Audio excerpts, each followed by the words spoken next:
રાજકોટ મહાનગર ખાતે ભારતીય જનતા પાર્ટી કાર્યાલય કમલમ ખાતે રાજકોટ મહાનગરના સૌ કાર્યકર્તાઓની શુભેચ્છા બોલાવતા પરિચયાત્મક બેઠક સંગઠનાત્મક બેઠક માટે આવ્યો છે। યુવા મોરચાના કાર્યકર્તાઓ ખૂબ ભાવથી અને પ્રેમથી સ્વાગત કર્યું છે।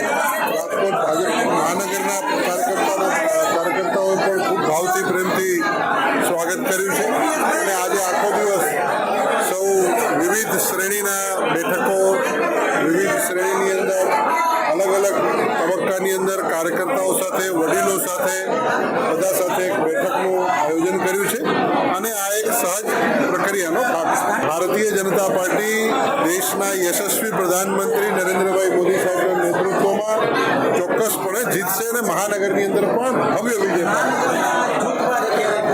ભારતીય જનતા પાર્ટી એક છે, કાર્યકર્તાઓ સૌ એક છે અને ભારતીય જનતા પાર્ટી